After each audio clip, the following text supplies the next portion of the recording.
अस्सलामुअलैकुम dear students, उम्मीद करता हूँ आप सब दोस्त खैरियत से होंगे, ठीक ठाक होंगे। डियर स्टूडेंट्स, आज की इस वीडियो में हम BSN फर्स्ट सेमेस्टर के सब्जेक्ट एनाटॉमी एंड फिजियोलॉजी के यूनिट नंबर 1 जो कि हमारे साथ टर्मिनोलॉजी एंड बेसिक डिफिनीशंस है, इसको आज हम डिस्कस करेंगे और इसको समझने की कोशिश करेंगे। डियर स्टूडेंट, यूनिट को स्टार्ट करने से पहले तमाम नए आने वाले दोस्तों से गुजारिश है कि चैनल को सब्सक्राइब करें और बेल आइकन को दबाएं ताकि नए वीडियोस की नोटिफिकेशन आप दोस्तों को टाइम पर मिलती रहे। तो डियर स्टूडेंट, स्टार्ट करते हैं एनाटॉमी एंड फिजियोलॉजी से। What is anatomy, what is physiology, इस पर डिटेल से बात करने से पहले यहाँ पर हमारे साथ दो सेंटेंसेस जो है लिखे गए हैं, जिसमें पहले नंबर पर कहते हैं कि no medicine without physiology and दूसरे नंबर पर कहते हैं कि नो सर्जरी विदाउट एनाटॉमी। इन दो सेंटेंसेस का मतलब ये है कि अगर आपको फिजियोलॉजी का पता ना हो, आपको फिजियोलॉजी नहीं आती हो, तो आप किसी भी किस्म के मेडिसिन को जो है दूसरे लोगों को प्रिस्क्राइब नहीं कर सकते। किसी किस्म की मेडिसिन जो है आप दूसरों लोगों को ये कह नहीं सकते कि आप इस प्रॉब्लम के लिए इस मेडिसिन को यूज़ करें या इस बीमारी के लिए जो है इस मेडिसिन को यूज़ करें। तो ये क्यों है, ऐसा क्यों है, इस पर हम आगे डिटेल के साथ बात करेंगे। दूसरे सेंटेंस में ये लिखा गया है कि अगर आपको एनाटॉमी का पता ना हो, अगर आप एनाटॉमी को नहीं जानते, तो आप किसी भी किस्म की सर्जरी को नहीं कर सकते, आप किसी भी किस्म की सर्जरी के काबिल नहीं हैं। तो इन दो सेंटेंसेस से आप अंदाज़ा लगा सकते हैं कि फिजियोलॉजी और एनाटॉमी कितनी ज़्यादा इम्पोर्टेंट है और इसकी कितनी ज़्यादा अहमियत है। ठीक है, इसको आगे डिटेल के साथ डिस्कस करेंगे इसको समझते हुए। What is anatomy? Anatomy is the study of the structure of the body and the physical relationship between its constituent parts is called anatomy. Dear student, anatomy किसे कहते हैं? anatomy ये असल में हमारे साथ साइंस की एक ब्रांच है जिसमें हम बॉडी की जो स्ट्रक्चर है इसको हम स्टडी करते हैं और इसी तरह से इस बॉडी के जो स्ट्रक्चर में मौजूद जितने भी पार्ट्स हैं जिससे ये मुकम्मल स्ट्रक्चर बना हुआ होता है, तो इसके बारे में जब हम स्टडी करते हैं और इस कंस्टिट्यूएंट पार्ट्स के आपस में एक दूसरे के साथ जो रिलेशनशिप होता है, जो ताल्लुक़ होता है, जिससे हमारी पूरी बॉडी जो है ये बनी हुई होती है, तो इसके बारे में जब हम स्टडी करते हैं इसको हम क्या कहते हैं? इसको हम एनाटॉमी कहते हैं। सिंपल अल्फाज में एनाटॉमी से मुराद ये है कि जब हम अपनी बॉडी के स्ट्रक्चर के बारे में स्टडी करते हैं, मिसाल के तौर पर हमारे बॉडी का जो स्केलेटन सिस्टम है जो कि बोन से बना हुआ है, बोन से जॉइंट से मिलकर बना हुआ है, तो इसको हम क्या कहते हैं? इसको हम स्ट्रक्चर कहते हैं। अब हमारे जो स्कल है इसमें कितने बोन्स है, ठीक है, फिर स्कल में हमारा फेस आता है, फेस में कितने बोन्स होते हैं, इसी तरह से हमारा जो स्टर्नम है ये कितने बोन्स पर मुश्तमिल होता है, हमारे जो रिब केजेस होते हैं इसमें कितने बोन्स होते हैं, इसी तरह से स्पाइनल वर्टिब्री कितने होते हैं, ठीक है, इसी तरह से एक्सियल स्केलेटन से क्या मुराद है, इसी तरह से हमारे साथ जो दूसरा स्केलेटन है उससे क्या मुराद है, ठीक है। एक एक्सियल स्केलेटन होता है, एक एपेंडिकुलर स्केलेटन होता है, ठीक है। तो ये सब स्केलेटन के जो पार्ट है ये सब जब मिलते हैं, कंबाइन होते हैं, तो इससे एक स्ट्रक्चर बनता है, ठीक है, और ये स्ट्रक्चर हमारे बॉडी का स्ट्रक्चर होता है। तो इसके बारे में जब हम डिटेल के साथ स्टडी करते हैं तो इसको हम क्या कहते हैं? इसको हम एनाटॉमी कहते हैं, ठीक है।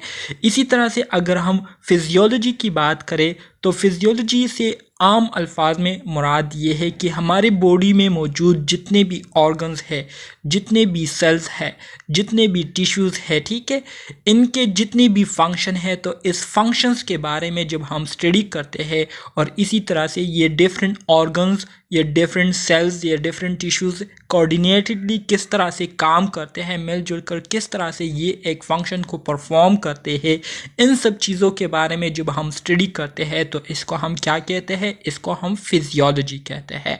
सो सिंपल अल्फाज में एनाटॉमी एंड फिजियोलॉजी से मुराद ये है कि एनाटॉमी ये हमारे साथ ब्रांच, साइंस की वो ब्रांच है जिसमें हम बॉडी के स्ट्रक्चर के बारे में स्टडी करते हैं, और फिजियोलॉजी से मुराद ये है कि बॉडी के जो ऑर्गन्स होते हैं, जो सेल्स टिश्यूज़ होते हैं, उसके जो फंक्शंस होते हैं, उस फंक्शंस के बारे में जब हम स्टडी करते हैं तो इसको हम क्या कहते हैं? फिजियोलॉजी कहते हैं।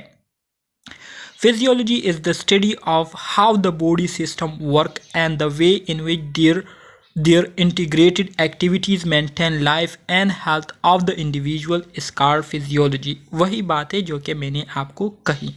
फिर इसके बाद हमारे साथ तीसरा टर्म यूज़ हुआ है कि पैथोलॉजी।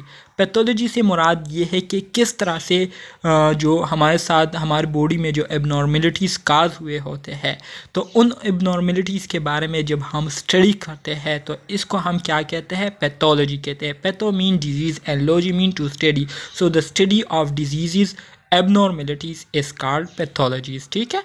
इसी तरह से पैथोफिजियोलॉजी फिर हमारे साथ आती है। पैथो से मुराद डिजीज़, इस फिजियोलॉजी से मुराद कि किस तरह से डिज़ीज़ जो है हमारी बॉडी में काज होती है और किस तरह से ये हमारी बॉडी पर असर अंदाज होती है, हमारी बॉडी पर इसके क्या असरात मुरतब होते हैं। तो इसके बारे में जब हम स्टडी करते हैं तो इसको हम क्या कहते हैं, पैथोफिजियोलॉजी कहते हैं। Consider how they effect body functions often causing illnesses is called pathophysiology, कि कैसे ये हमारी बॉडी के जितने भी फंक्शन है उसको इफ़ेक्ट करती है और जब इफ़ेक्ट करके फिर क्या करती है, इलनेस काज करती है। ठीक है। तो इसके बारे में जब हम स्टडी करते हैं तो इसको हम क्या कहते हैं, पैथोफिजियोलॉजी कहते हैं। और इटियोलॉजी का आप सब दोस्तों को पता है कि जो डिज़ीज़ काज हुई है तो इस डिज़ीज़ के पीछे क्या वजह है, किस वजह से ये बीमारी काज हुई है, तो उस वजह के बारे में जब हम जांच पड़ताल करते हैं, जब हम स्टडी करते हैं, ठीक है, तो इसको हम क्या कहते हैं, इटियोलॉजी कहते हैं। The study of causes of disease is known as etiology. ठीक है। Level of structural complexity. अब हम स्ट्रक्चर कम्प्लेक्सिटी के बारे में पढ़ेंगे, मतलब हमारी जो बॉडी है, ठीक है, इसकी जो स्ट्रक्चर है ये किस तरह से बनी हुई है, इसमें कौन कौन सी चीज़ें इन्वॉल्व है। ठीक है। इन सब चीज़ों के बारे में बात करेंगे। सबसे पहले बात करते हैं सेल की। सेल की डिफिनीशन आप 1 क्लास से जो है पढ़ते हुए आ रहे हैं। आप सब दोस्तों को पता है कि सेल जो है ये हमारी बॉडी का स्ट्रक्चरल फंक्शनल यूनिट है। स्ट्रक्चरल फंक्शनल यूनिट किस वजह से है, स्ट्रक्चरल फंक्शनल यूनिट इस वजह से है कि हमारे सेल के अंदर जो है मुख्तलिफ़ किस्म के ऑर्गेनेल्स होते हैं और ये ऑर्गेनेल्स जो है अपना एक स्पेसिफिक रोल प्ले करते हैं और इसी तरह से हमारी बॉडी के लिए एनर्जी को प्रोड्यूस करती है। जब सेल इन एनर्जी को प्रोड्यूस कर देती है तो मुख्तलिफ़ प्रोसेसेस के ज़रिए वो एनर्जी फिर हमारी बॉडी के डिफरेंट ऑर्गन तक जाती है, जिसके ज़रिए फिर हमारी बॉडी के जो ऑर्गन है वो अपने फंक्शंस को मेंटेन रखती है और इस तरह से ह्यूमन बॉडी जो है वो अलाइव रहती है और मेंटेन रहती है। तो इस वजह से सेल को जो है इसको स्ट्रक्चर और फंक्शनल यूनिट कहते हैं। और स्ट्रक्चर भी इस वजह से कहते हैं कि हमारी पूरी बॉडी जो है ये बहुत सारे सेल्स से मिलकर बनी हुई है। ठीक है। तो इस वजह से इसको स्ट्रक्चरल यूनिट भी कहते हैं और फंक्शनल यूनिट भी इस वजह से कहते हैं कि ये हमारे बॉडी को मेंटेन रखने के लिए बहुत सारे फंक्शन जो है वो क्या करती है, प्ले करती है। ठीक है। So cell are the smallest independent unit of living matters and there are trillions of them within the body. और इसी तरह से हमारी बॉडी में सेल्स की जो तादाद है वो तकरीबन ट्रिलियंस ऑफ सेल जो है ये हमारी बॉडी में मौजूद है। ठीक है। फिर इसके बाद आते हैं ऑर्गेनेल्स की तरफ। ऑर्गेनेल्स किसे कहते हैं, जैसे कि मैंने आपको सेल्स के इंट्रोडक्शन के दौरान कहा कि हमारे सेल्स के अंदर बहुत सारे ऑर्गेनेल्स होते हैं, बहुत सारे दूसरे माइन्यूट स्ट्रक्चर होते हैं, छोटे छोटे स्ट्रक्चर होते हैं जो कि अपना एक ख़ास रोल प्ले करते हैं, एक ख़ास फंक्शन प्ले करते हैं, जिसमें हमारे साथ सेल मेम्ब्रेन आ जाता है। ठीक है। जिसे हम प्लाज्मा मेम्ब्रेन भी कहते हैं। इसी तरह से न्यूक्लियस आ जाता है। न्यूक्लियस का आप सब दोस्तों को पता है कि इसके अंदर हमारे साथ न्यूक्लियोटाइड्स होते हैं, डीएनए होते हैं, ठीक है, आरएनए होते हैं और इसी तरह से बहुत सारे मटीरियल जो है न्यूक्लियस के अंदर पाए जाते हैं। इसी तरह से राइबोसोम्स हो गए। ठीक है। तो सेल मेम्ब्रेन हो गया, न्यूक्लियस हो गए, राइबोसोम्स हो गए, माइटोकॉन्ड्रिया हो गए, गोल्जी बॉडीज हो गए। ठीक है। इसी तरह से जितने भी हमारे साथ और ऑर्गेनेल्स है तो ये सब कुछ जो है ये एक छोटे से सेल के अंदर जो है मौजूद होते हैं, ठीक है। So small organs of a cells, ये असल में सेल्स के छोटे छोटे ऑर्गन्स होते हैं, ठीक है, which perform a particular function, जो कि अपना एक ख़ास फंक्शन को परफॉर्म करती है, ठीक है। सेल्स के अंदर जितने भी ऑर्गन होते हैं तो हर ऑर्गन का अपना एक ख़ास फंक्शन होता है।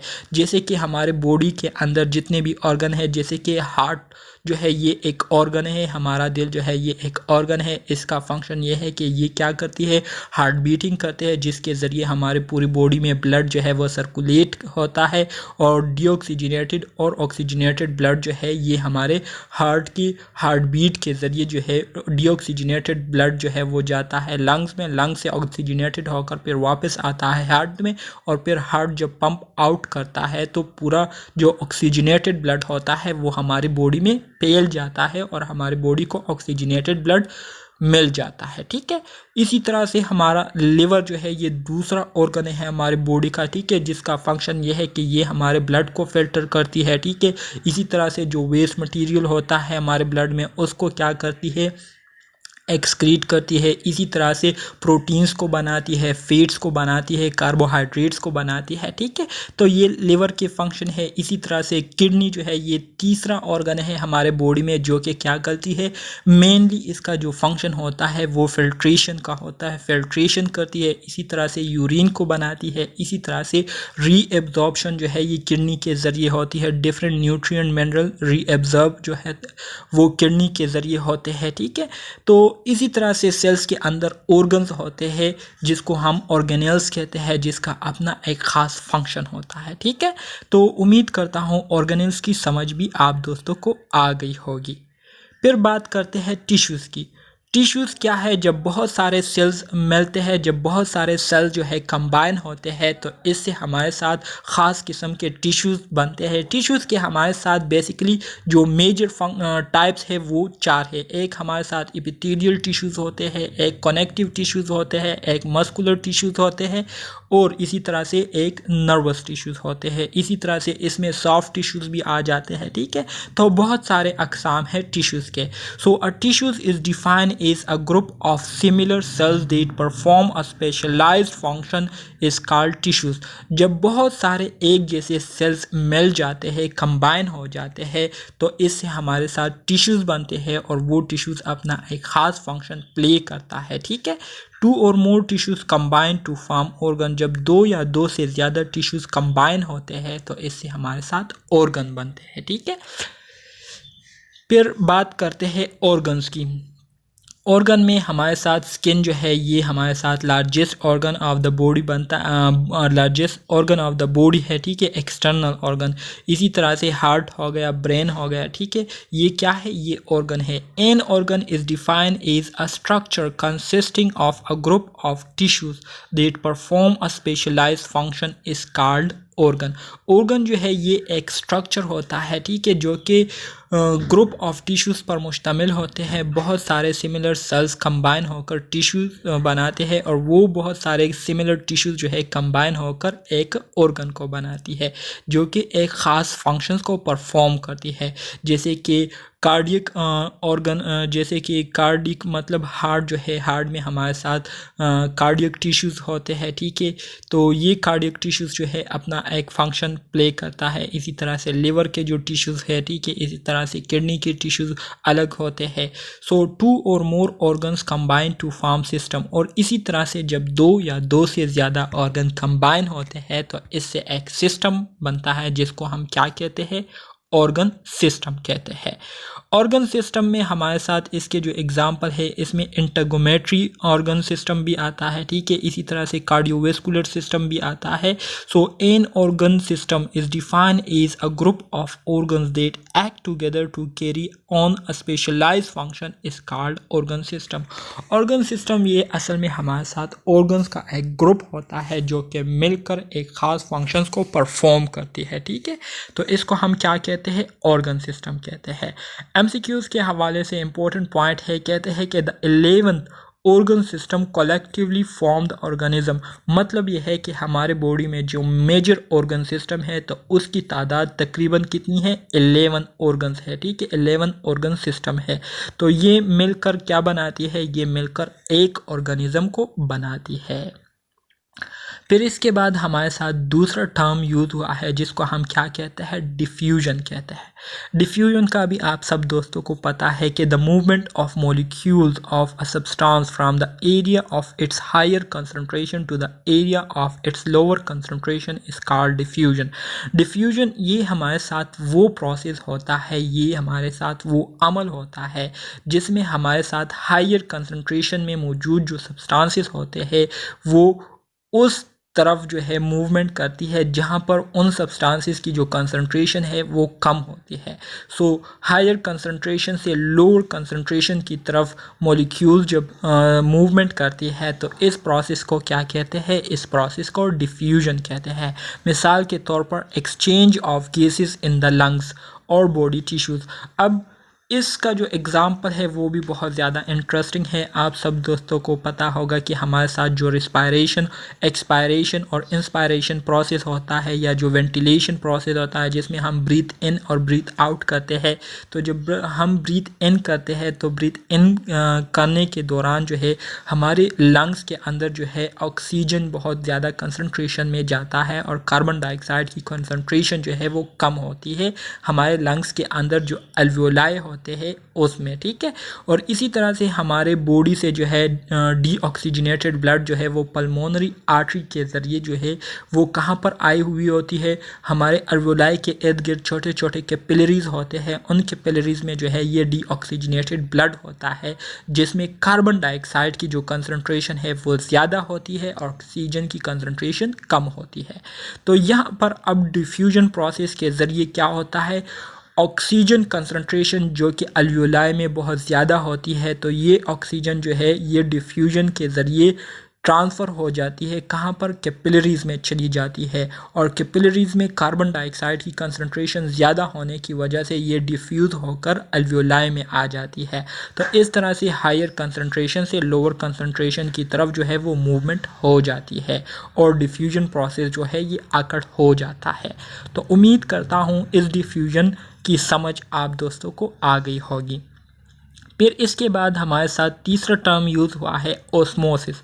ओस्मोसिस किसे कहते हैं, the movement of water molecule from its higher concentration to its lower concentration through a semi permeable membrane.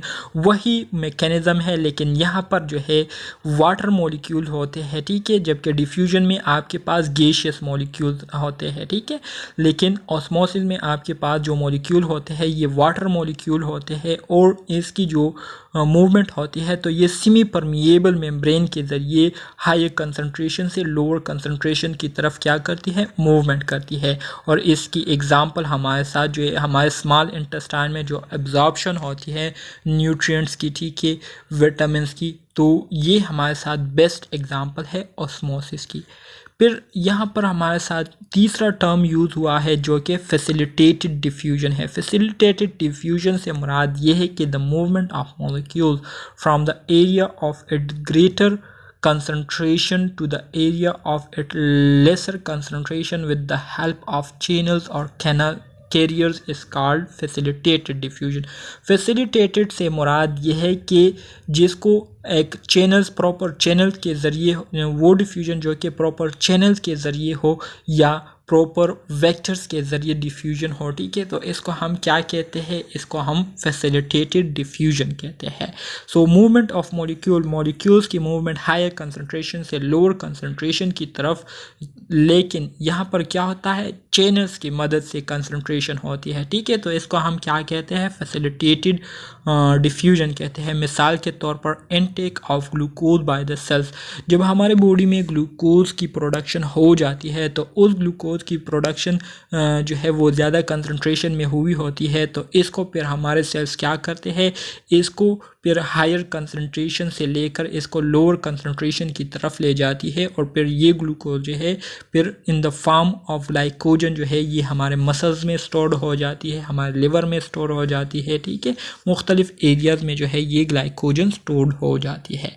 फिर बात करते हैं एक्टिव ट्रांसपोर्ट की। इसके बारे में भी आप सब दोस्तों को पता है कि the movement of molecules from its lower concentration to the higher concentration with the help of consumption of cellular energy is called active transport. मतलब ये है कि मैकेनिज़्म ये हमारे साथ वही है, लेकिन यहाँ पर एक्टिव से मुराद ये है कि जो हमारे साथ मूवमेंट हो रही होती है लोअर कंसंट्रेशन से हायर कंसंट्रेशन की तरफ, तो इसमें ये होता है कि लोअर कंसंट्रेशन से हायर कंसंट्रेशन की तरफ हम क्या कर रहे होते हैं, मॉलिक्यूल्स को मूव कर रहे होते हैं। तो ज़ाहिरी बात है फिर इसके लिए हमें एनर्जी की भी ज़रूरत होती है। तो इस तरह की जो ट्रांसपोर्ट होती है या मॉलिक्यूल्स की मूवमेंट होती है तो इसको हम क्या कहते हैं, एक्टिव ट्रांसपोर्ट कहते हैं।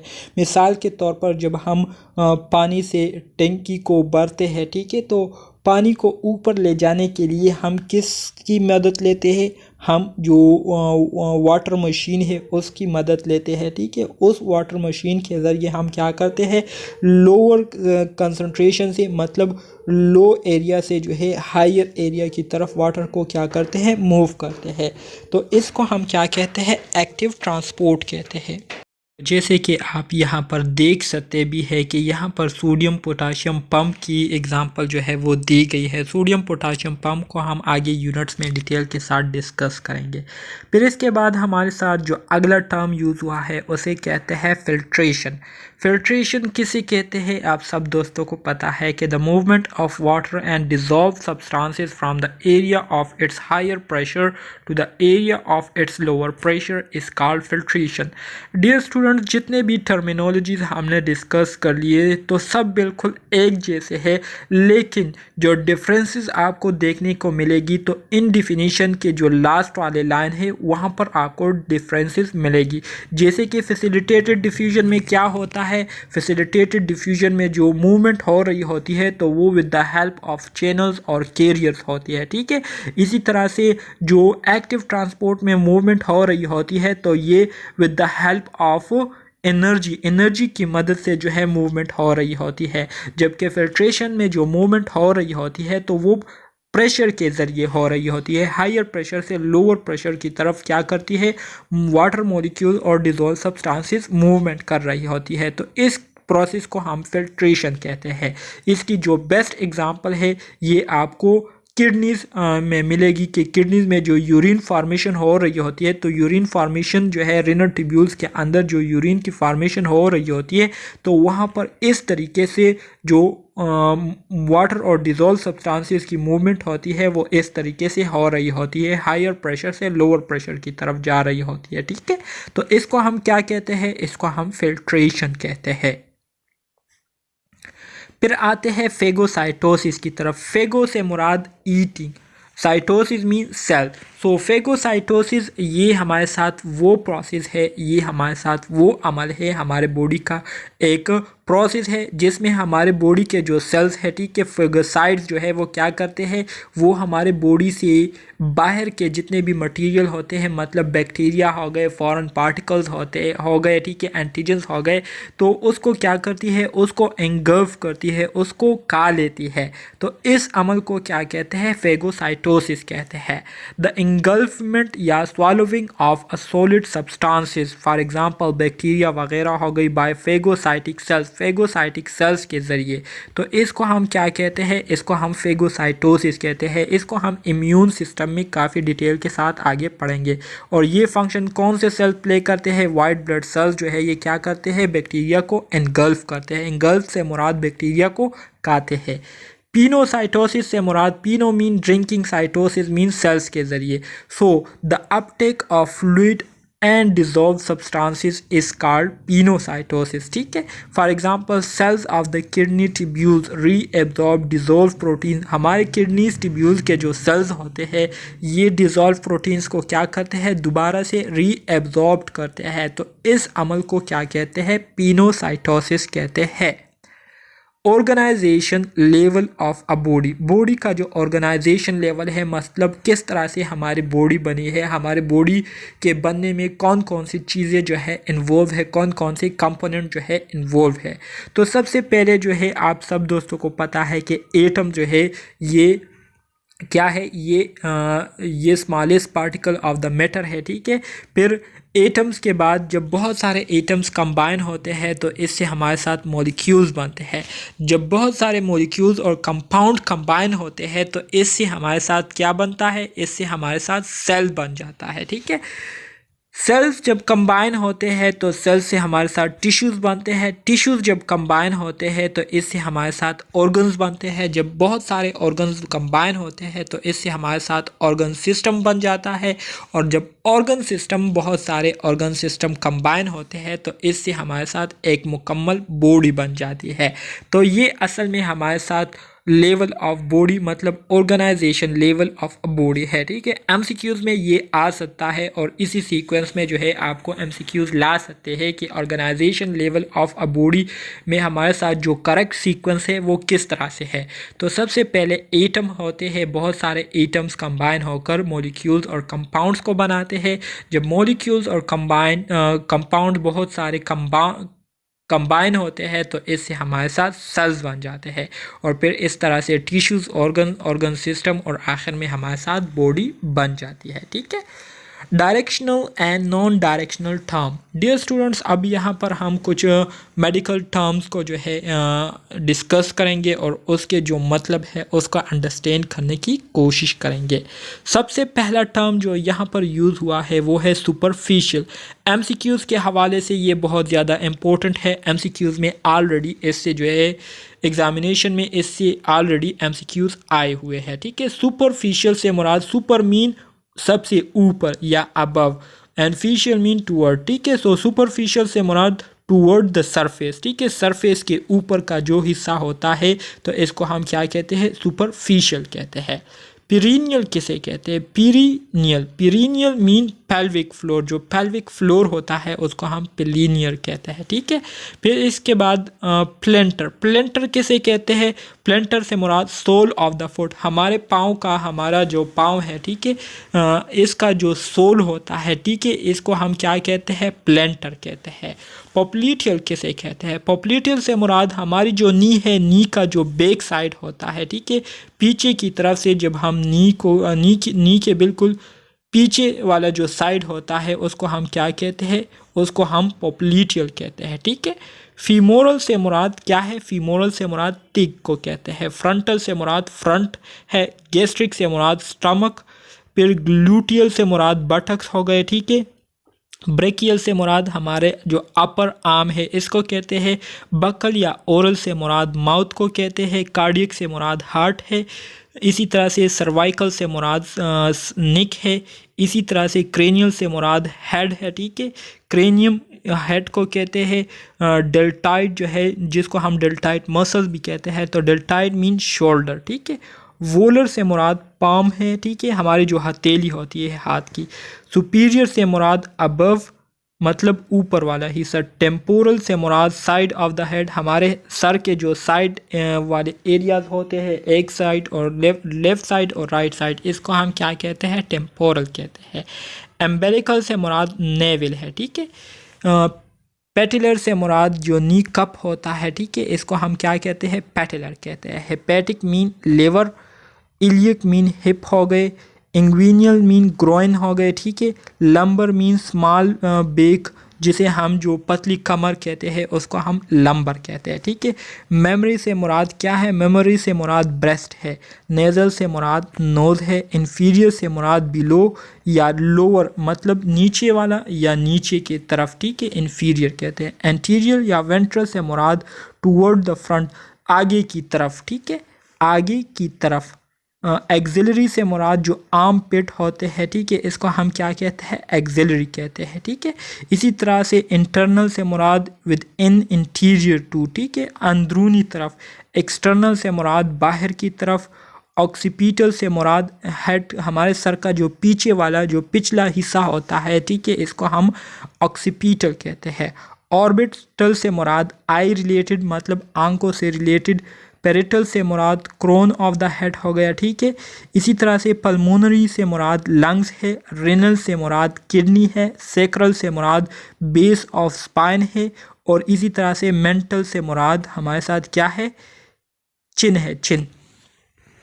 फिर हमारे साथ दूसरे इंपॉर्टेंट टर्मिनोलॉजीज यहाँ पर यूज़ हुए हैं, सेंट्रल मेन पॉइंट हो गया, ठीक है।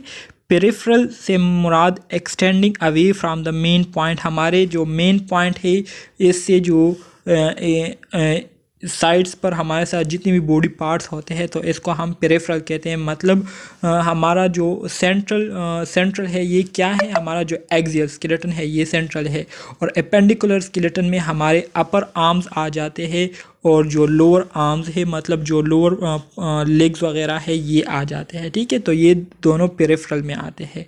प्रॉक्सिमल किसे कहते हैं, क्लोजर टू द ओरिजिन के जो करीब होते हैं, जहाँ से कोई पार्ट निकला हुआ होता है तो उसको हम प्रॉक्सिमल कहते हैं। डिस्टल से मुराद अवे फ्रॉम द ओरिजिन, मिसाल के तौर पर हमारा जो हाथ है, ठीक है, हाथ कहाँ से शुरू हुआ होता है, शोल्डर से, ये हमारा ये आर्म जो है ये शुरू हुआ होता है, तो हमारे आर्म का जो प्रॉक्सिमल पार्ट है ये शोल्डर के जो करीब है इसको कहते हैं, और डिस्टल पार्ट जो है हमारे हथेली को कहते हैं। हमारी जो उंगलियां ये हमारे हाथ की डिस्टल पोर्शन है, ठीक है। इसी तरह से अगर हम पेरिटल की बात करें, पेरिटल से मुराद pertaining the walls of the cavity के इर्द गिर्द जो वॉल होता है उसको हम पेरिटल कहते हैं। वेजरल से मुराद केविटी के अंदर जो ऑर्गन्स होते हैं उसके इर्द गिर्द जो मेम्ब्रेन होता है उसको हम वेजरल कहते हैं। पोस्टीरियल या डोर्सल से मुराद पीछे की तरफ है, ठीक है। मीडियल से मुराद मिड लाइन की तरफ, लेटरल से मुराद मिड लाइन से दूर की तरफ, ठीक है। इसके अलावा एप्सिलेटरल से मुराद organs on the same side पर जो ऑर्गन्स होते हैं, ठीक है, उसको एप्सिलेटरल कहते हैं। और कॉन्ट्रालेटरल से मुराद organs on the opposite side पर जो ऑर्गन्स होते हैं, मिसाल के तौर पर हमारे लेफ़्ट और राइट किडनी, ये क्या है, ये हमारे साथ कॉन्ट्रालेटरल है, ठीक है। Relationship between anatomy and physiology, anatomy and physiology के दरमियान क्या रिलेशनशिप है, इसको अंडरस्टैंड करना बहुत ज़्यादा ज़रूरी है। Anatomy explain the structure well physiology explain the function. Anatomy का काम क्या है, एनाटमी के ज़रिए हम किसी भी चीज़ के स्ट्रक्चर को क्या करते हैं उसकी हम वजाहत कर सकते हैं, ठीक है। जबकि फिजियोलॉजी में हम उस स्ट्रक्चर में मौजूद जितने भी पार्ट होते हैं उनके फंक्शंस को हम क्या करते हैं, एक्सप्लेन करते हैं। मिसाल के तौर पर हमारी जो एनाटमी है, हमारी बॉडी का जो ढांचा है जिसको हम स्केलेटन कहते हैं, स्केलेटन में हमारे जो स्कल है, ठीक है, इसका अपना फंक्शन होता है जिसको हम क्रेनियम कहते हैं। इसी तरह से हमारे जो वर्टेब्रल कॉलम है, हमारा जो स्टर्नम है, ठीक है, हमारा जो इसी तरह से सैक्रल है, ठीक है, सैक्रल बोन्स वगैरह, तो इनके अपने अपने फंक्शंस है, ठीक है। तो फिजियोलॉजी में हम इन सब पार्ट के फंक्शंस को क्या करते हैं, एक्सप्लेन करते हैं। एनाटॉमिकल पोजीशन, डियर स्टूडेंट्स, अब हम एनाटॉमिकल पोजीशन की बात करेंगे। Standing erect, face forward, upper limbs at sides and palms forward, ठीक है, इस पर बात करेंगे। Anatomy and physiology are the sciences that most closely related to the human body. Anatomy and physiology, dear students, ये हमारे साथ वो साइंसेस है जिसका हम ह्यूमन बॉडी के साथ बहुत ज़्यादा गहरा ताल्लुक है, ठीक है। Anatomy explain the structure well physiology explain the functions of the body of human being. Anatomy में हम क्या करते हैं, एनाटॉमी में हम ह्यूमन बीइंग की जो बॉडी का स्ट्रक्चर है वो एक्सप्लेन करते हैं, जबकि फिजियोलॉजी में हम उस बॉडी स्ट्रक्चर के जितने भी पार्ट्स है उसके जो फंक्शन है, उसके जो रोल्स है, उस पर हम क्या करते हैं, बात करते हैं। Thereby it is clear that both are interrelated to one another intensively and both need to be learned and understood parallel to each other. तो इससे ये बात वाज़ेह होती है कि ये दोनों टर्म एनाटॉमी एंड फिजियोलॉजी बहुत ज़्यादा एक दूसरे के साथ इनका गहरा ताल्लुक है और दोनों को अच्छी तरीके से अंडरस्टैंड करना सीखना भी बहुत ज़्यादा ज़रूरी है, ठीक है। Solution, When a solute is dissolved in a solvent, it form a solution. जब हम solute को dissolve करते हैं solvent में तो इससे हमारे साथ एक solution बनता है। मिसाल के तौर पर हमने जो है एक प्याली में पानी ले लिया है, ठीक है, और इस पानी के अंदर हम एक चुटकी भरा जो है नमक लेकर इसमें डाल देते हैं और इस नमक को हमने डिज़ोल्व किया। तो ये स्मॉल अमाउंट में हमारे साथ जो मौजूद नमक है इसको हम सल्यूट कहते हैं, और इसी तरह से जो वाटर जो कि हमारे साथ लार्ज अमाउंट में मौजूद था इसको हम सॉल्वेंट कहते हैं। इन दोनों को जब हम मिक्स करते हैं तो इसको फिर हम क्या कहते हैं, इसको फिर हम सॉल्यूशन कहते हैं, ठीक है। जैसे कि शुगर डिज़ोल्व इन वाटर, जब हम शुगर को पानी में डिज़ोल्व करते हैं, हल करते हैं, तो इससे हमारे साथ सॉल्यूशन बन जाता है। Strength of a solution. Dear students, अब हम बात करेंगे सॉल्यूशन की स्ट्रेंथ की, ठीक है। सॉल्यूशन की स्ट्रेंथ से मुराद ये है कि the amount of solute particle dissolve per unit volume of a solution is called strength और टोनिसिटी ऑफ द सॉल्यूशन। मिसाल के तौर पर जैसे कि मैंने आपको अभी कहा कि मैंने एक प्याली में जो है पानी को ले लिया है और इसके साथ साथ मैंने जो है नमक को ले लिया है और इसमें डाल दिया है और डिज़ोल्व कर लिया है। So the amount of solute particle dissolve per unit volume of a solution. मतलब यह है कि मैंने जो है मिसाल के तौर पर एक चम्मच शुगर ले लिया है, ठीक है। एक चम्मच शुगर लेने के बाद हमने जो है इसको सॉल्वेंट में डाल दिया है और इसको डिज़ोल्व कर लिया है। तो अगर ये प्रॉपर तरीके से डिज़ोल्व हुआ हो और इसमें किसी भी किस्म के सॉल्यूट पार्टिकल आपको नज़र नहीं आ रहे, तो इसका मतलब ये है कि आपका जो सॉल्यूशन है ये क्या है, परफेक्ट सॉल्यूशन है और इसकी जो स्ट्रेंथ है ये परफेक्ट है, ठीक है। तो इसको हम क्या कहते हैं, इसको हम स्ट्रेंथ ऑफ सॉल्यूशन कहते हैं। When we compare the tonicity of one solution to another solution, we use the term hypotonic, isotonic and hypertonic, ठीक है। जब हम एक सोल्यूशन की टोनिसिटी जो है उसको हम दूसरे सोल्यूशन के साथ कंपेयर करते हैं तो इसके लिए हम एक टर्म यूज़ करते हैं जिसको हम हाइपोटोनिक, आइसोटोनिक और हाइपरटोनिक कहते हैं, ठीक है। हाइपोटोनिक सोल्यूशन किसे कहते हैं? एमसीक्यूज़ के हवाले से ये टर्मिनोलॉजीज़ बहुत ज़्यादा इंपॉर्टेंट है, इसलिए इसको गौर से सुने। Hypotonic solution, a solution having strength lesser than the other one is said to be hypotonic solution। Simple अल्फाज में इसका मतलब ये है कि जब हमने एक चम्मच सल्यूट को वाटर में डिज़ोल्व किया और डिज़ोल्व करने के बाद जब हमने इसको दूसरे सॉल्यूशन के साथ कंपेयर किया तो इस सॉल्यूशन में जो शुगर की जो कंपोनेंट है, जो सल्यूट है, ठीक है, वो नज़र आ रहा था, वो प्रॉपर तरीके से डिज़ोल्व नहीं हुआ था और सल्यूट जो है वो अभी भी उसमें मौजूद था, प्रॉपर तरीके से मिक्स नहीं हुआ था। तो इसको हम क्या कहते हैं, इसको हम हाइपोटोनिक सॉल्यूशन कहेंगे, ठीक है।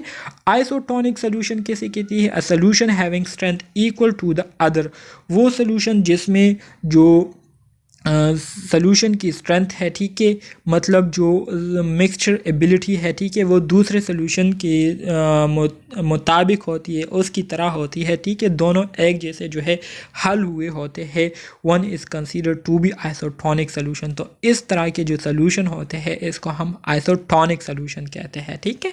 हाइपरटोनिक सॉल्यूशन में क्या होता है? A solution having strength greater than the other one, जिसमें वो सॉल्यूशन जिसमें जो सल्यूट की कंसंट्रेशन है वो ज़्यादा मकदार में जो है क्या हुई हो, वो हल हुई हो, ठीक है, और उसकी जो टोनिसिटी है वो ज़्यादा हो दूसरे सॉल्यूशन के बनिस्बत, तो इसको हम हाइपरटोनिक सॉल्यूशन कहते हैं, ठीक है डियर स्टूडेंट्स। तो उम्मीद करता हूँ इस टर्म्स की समझ आप दोस्तों को आ गई होगी। Body cavities, dorsal ventral cavities. अब अगर बॉडी की कैविटीज़ की हम बात करें तो हमारे बॉडीज़ में बहुत सारे कैविटीज़ मौजूद है जहाँ पर ऑर्गन मौजूद होते हैं। तो डोर्सल कैविटी में हमारे साथ सबसे पहले क्रेनियल कैविटी आता है जिसमें हमारा जो ब्रेन ऑर्गन है ये मौजूद है, और वर्टेब्रल कॉलम आता है जिसमें क्या है, जिसमें स्पाइनल कॉर्ड जो है ये मौजूद है। तो ये असल में हमारे साथ डोर्सल कैविटी है। डोर्सल से मुराद क्या है? डोर्सल से मुराद ऊपर की तरफ या पीछे की तरफ, ठीक है। इसी तरह से वेंट्रल कैविटी में थोरैसिक कैविटी आ जाता है, लंग्स आ जाते हैं, ठीक है। इसी तरह से मीडिएस्टिनम आ जाता है, थाइमस आ जाता है, हार्ट, एसोफेगस हो गया और लास्ट में हमारे साथ ट्रेकिया आ जाता है।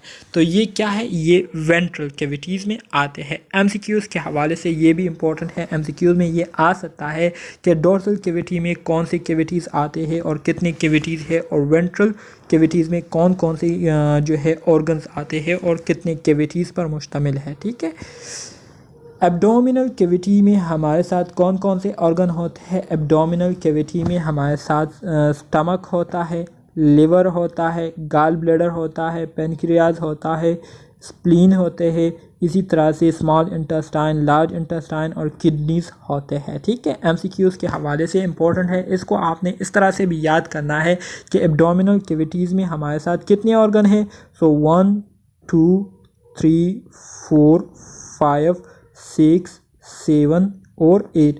एब्डोमिनल कैविटी में टोटल हमारे साथ 8 ऑर्गन पाए जाते हैं। थोरेसिक कैविटी में हमारे साथ टोटल 6 ऑर्गन पाए जाते हैं, और जो डोर्सल कैविटी है इसमें टोटल 2 ऑर्गन जो है पाए जाते हैं। ठीक है, इसी तरह से फिर हमारे साथ पेल्विक कैविटी है। पेल्विक कैविटी में यूरिनरी ब्लैडर आ जाता है और इंटरनल रिप्रोडक्टिव ऑर्गन्स आ जाते हैं। ठीक है, body planes and sections, body planes and sections की बात करेंगे। A plane is an imaginary line that separate two portion of the body और एन ऑर्गन। प्लेन जो है ये असल में हमारे साथ एक इमेजिनरी लाइन होता है जिसके ज़रिए हम बॉडी के जो पार्ट है उसको हम 2 हिस्सों में जो है सेपरेट कंसीडर करते हैं, या बॉडी के जो ऑर्गन है उसको हम 2 हिस्सों में सेपरेट अलग कंसीडर करते हैं, तो इसको हम प्लेन कहते हैं। Section and planes are frontal section हो गया, ठीक है, सेजिटल सेक्शन हो गए। फ्रंटल सेक्शन में क्या होता है, फ्रंटल सेक्शन से मुराद ये है कि जब हम अपनी बॉडी को बिल्कुल इस तरह से सामने से बिल्कुल इस तरह से डिवाइड करते हैं कि बॉडी के 2 हिस्से हो जाते हैं। ठीक है, तो इसको हम क्या कहते हैं, इसको हम फ्रंटल सेक्शन कहते हैं। ठीक है, जैसे कि divide a body into front end back portion, इसमें बॉडी को क्या करते हैं हम फ्रंट और बैक पोर्शन में क्या करते हैं, डिवाइड करते हैं। सॉरी, फ्रंटल पोर्शन से मुराद जैसे कि आप देख सकते हैं, मतलब यहाँ पर हमने इसको बिल्कुल सर पर जो है इस तरह से क्या किया है, कट किया है और इसको 2 हिस्सों में डिवाइड किया है, एक सामने की तरफ और दूसरा पीछे की तरफ। ठीक है, तो इसको हम क्या कहते हैं, इसको हम फ्रंटल प्लेन या कोरोनल प्लेन कहते हैं। ठीक है, तो इसमें हम इस तरह से करते हैं, जबकि सेजिटल सेक्शन में हम क्या करते हैं, सेजिटल सेक्शन में हम बॉडी को सामने से डिवाइड करते हैं 2 हिस्सों में, जैसे कि आप देख सकते हैं। ठीक है, तो इसको हम सेजिटल या इसको हम क्या कहते हैं, सेजिटल सेक्शन कहते हैं। Cut a body into right and left portion is called sagittal section. फिर इसमें हमारे साथ मिड सेजिटल प्लेन आता है, give equal right and left half, जिसमें बराबरी इक्वल और बराबरी राइट और लेफ्ट हाफ जो है ये डिवाइड हुआ होता है, जबकि पैरासेजिटल प्लेन में बॉडी या जो ऑर्गन है उसको हम क्या करते हैं, डिवाइड करते हैं अनइक्वल राइट और लेफ्ट पार्ट में। ठीक है, फिर इसके बाद हमारे साथ ट्रांसवर्स सेक्शन आता है।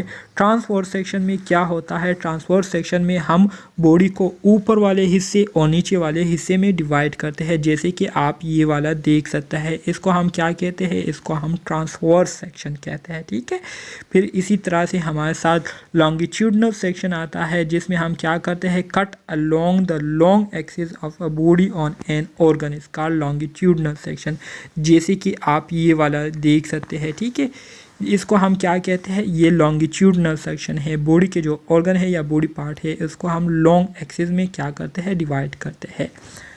Abdominopelvic region and quadrant. To describe the location of the abdomen and pelvic organ easily, the abdominopelvic region is divided into 2 ways. ठीक है, एब्डोमिनोपेल्विक रीजन एंड क्वाड्रेंट का जो बुनियादी मकसद होता है वो ये होता है कि हम एब्डोमिनल और पेल्विक के जो ऑर्गन है उसको बआसानी से उसकी जो एरियाज़ है उसको हम लोकेट कर सके, उसको हम जान सके। ठीक है, तो इसको 2 तरीक़ों से डिवाइड किया जाता है, ईदर इनटू 9 रीजन, या तो इसको हम 9 रीजन में डिवाइड करते हैं या 4 क्वाड्रेंट में डिवाइड करते हैं। The 9 region are made by drawing 2 transverse and 2 vertical lines, जबकि The top horizontal, the subcostal line is drawn just inferior to the rib cage across the inferior portion of the stomach. The bottom horizontal one is transtubercular lines. ठीक है, the two vertical lines are mid clavicular line, और जो two vertical lines होते हैं वो mid clavicular line होते हैं, मतलब जो क्लेविकल होते हैं, क्लेविकल के मिड में जो है लाइंस लगाए हुए होते हैं, जैसे कि आप ये देख सकते हैं। ठीक है, ये हमारे साथ 9 रीजन पर मुश्तमिल बॉडी के जो पार्ट है उसको क्या किया गया होता है, डिवाइड किया गया होता है। ठीक है, इसी तरह से हमारे साथ जो 4 क्वाड्रेंट पर मुश्तमिल पार्ट होता है तो वो हमारे साथ क्या है। डियर स्टूडेंट, 9 एरियाज़ पर बॉडी के जो पार्ट है उसको जो डिवाइड किया गया होता है तो वो 9 रीजन ये है। पहला हमारे साथ राइट हाइपोकॉन्ड्रिक रीजन आता है। ठीक है, फिर इपीगैस्ट्रिक रीजन आता है, फिर लेफ्ट हाइपोकॉन्ड्रिक रीजन आता है। इसी तरह से right lumbar region, umbilical region, फिर लेफ्ट लंबर रीजन आता है। फिर हमारे साथ राइट इलियक रीजन आता है, हाइपोगैस्ट्रिक रीजन आता है और लेफ्ट इलियक रीजन आता है। तो इस तरह से हमारा जो एब्डोमिनल एरिया होता है तो ये 9 पार्ट्स पर डिवाइड हो जाती है, और हर एक पार्ट का जो है इसके ज़रिए हम जो मुख्तलिफ़ ऑर्गन है उसकी जो लोकेशन है उसको हम क्या करते हैं, मालूम करते हैं। डिवीज़न का जो बुनियादी मकसद है वो ऑर्गन की जो लोकेशन है उसको मालूम करना है, बस ये आप अपने साथ याद रखें। ठीक है, abdominopelvic region and quadrant, right hypochondriac region contain. अब हमारे साथ राइट हाइपोकॉन्ड्रिक रीजन में कौन कौन से ऑर्गन होते हैं। लिवर का राइट लोब होता है, ठीक है, गॉल ब्लैडर इसमें होता है, और a part of right kidney, और राइट किडनी का कुछ हिस्सा जो है वो हमारे साथ राइट हाइपोकॉन्ड्रिक रीजन में होता है। फिर लेफ़्ट हाइपोकॉन्ड्रिक रीजन में हमारे साथ स्टमक का कुछ हिस्सा होता है, स्प्लीन होता है, ठीक है, इसी तरह से स्मॉल इंटेस्टाइन का कुछ हिस्सा, पैनक्रियास का कुछ हिस्सा होता है, और लेफ़्ट किडनी का कुछ हिस्सा जो है वो लेफ़्ट हाइपोकॉन्ड्रिक रीजन में होता है।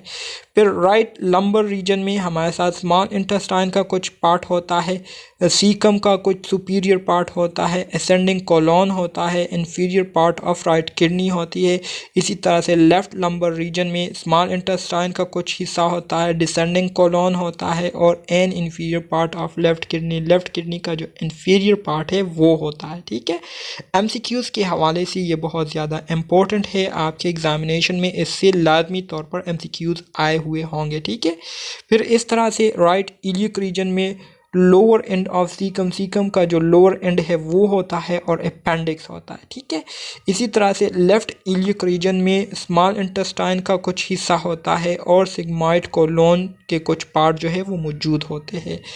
Abdominal pelvic region and quadrant, फिर इपीगैस्ट्रिक रीजन में जो है लिवर का ज़्यादातर पोर्शन होता है, स्टमक का जो है ज़्यादातर पोर्शन मौजूद होता है, और पेनक्रियास का ज़्यादातर पोर्शन मौजूद होता है।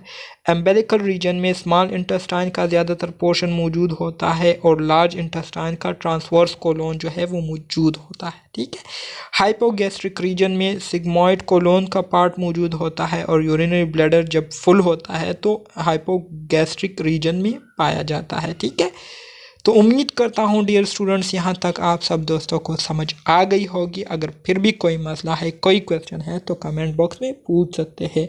मिलते हैं नेक्स्ट यूनिट में, तब तक के लिए अल्लाह हाफिज़।